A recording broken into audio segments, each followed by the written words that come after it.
Did you know that the pronoun you use when conversing with clients can affect whether or not they hire you?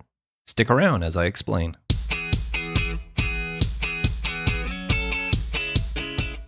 Hey there, Mark Decode here. Welcome to another episode of Resourceful Designer, the best podcast for helping you grow your design business. Now, today, I want to share something fascinating that could make a real difference in how you communicate with your design clients.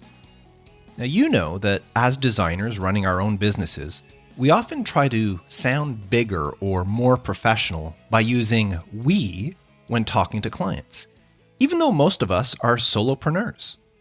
We'll have that design ready for you by Friday, or we'd be happy to take on your project. I actually covered this topic back in episode 57 of the podcast about finding a voice for your design business. And although it's technically not lying to use we, after all, I hire several contractors for their different skill sets, and including them as part of my team does allow me to say we when communicating with clients. And you might do the exact same thing. But what if I told you that this common practice might actually be hurting your business? Let me share some eye-opening research that challenges everything we might have been taught about client communication. A recent study found that using I instead of we in customer interactions increases both satisfactions and sales. We're talking about significant numbers here. Customer satisfaction went up by 19% and sales increased by 7%. That's huge for any business, including your design practice. Now, here's what's really interesting. This goes against what the majority of customer service managers and those teaching customer service believe is the right approach. For decades, businesses of all sizes, small to large, have been following outdated advice that downplays the individual and emphasizes the company, the we. The study actually showed that 92% of customer service managers across all sorts of industries would answer a client's email with, "We are happy to help you," rather than "I am happy to help you." So what does this mean for you as a designer? It means that if you want to build stronger relationships with your clients, you should do the exact opposite. Instead of saying, "We can help you with your branding needs," try, "I can help you with your branding needs." Instead of, "We'll send you the mock-up by Thursday," say, "I'll send you the mock-ups by Thursday." Instead of, "We'd be happy to build your new website," say, "I'd be happy to build your new website." Use I, even if you plan on having others work on the project with you. Now, why does this work? It's all about emotional connection. When you use I when communicating with a client, the client perceives you as more emotionally invested in their project. You're not hiding behind a bunch of people or a corporate quote-unquote we. You're presenting yourself as a real person, someone who genuinely cares about their success. And that positive feeling that they feel towards you, the individual, will spill over to the rest of your team. Now, here's a practical tip for implementing this. Go through your email templates, your proposal documents, your web copy. Look at all instances where you use we and consider changing them to I. Now, this is especially important in direct communication, such as emails and especially phone calls. Now, one important note is this doesn't mean you should eliminate we entirely.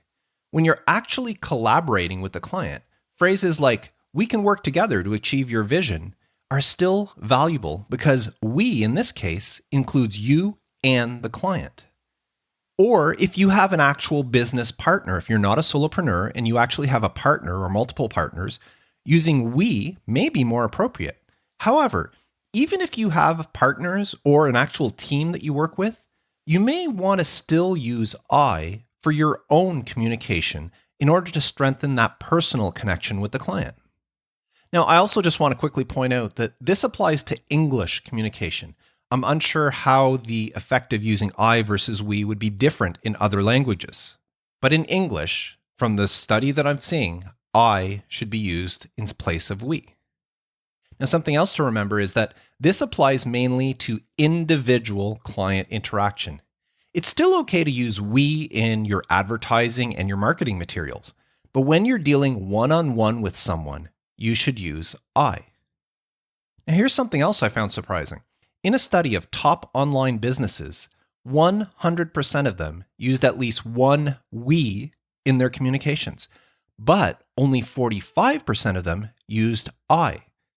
And this means you have a great opportunity to stand out as a great customer service person and create a stronger connection with your clients by making this one simple change. An experiment conducted by this same study that I've been talking about found that people were 19% more satisfied and had a 15% higher purchase intention when the interaction they received used I rather than we. Now that can make a huge difference, especially for a small business. Imagine if 15% more of the people you talk about or you tell about your business wanted to hire you. Would you like that? Of course you would. Remember, as independent designers, our personal connection with our clients is one of our biggest advantages over the larger agencies.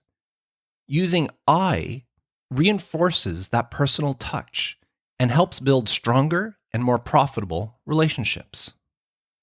So look at what you're doing, look at your marketing material, and see, is there anywhere that you're using we that you may benefit more by changing to I?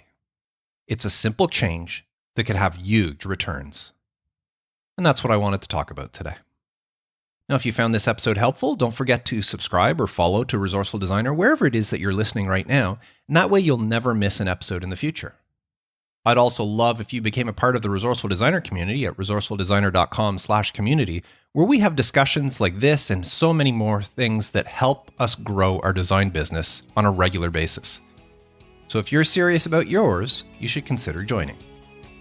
But that's it for me, short and sweet. I'll catch you in the next episode, where I'll talk about more ways to improve your design business.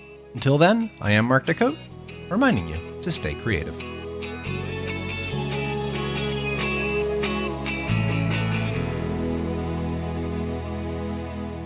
And we continue with our podcast intros by Wayne Henderson, my voiceover guy. You can hire him through mediavoiceovers.com for your next voiceover project.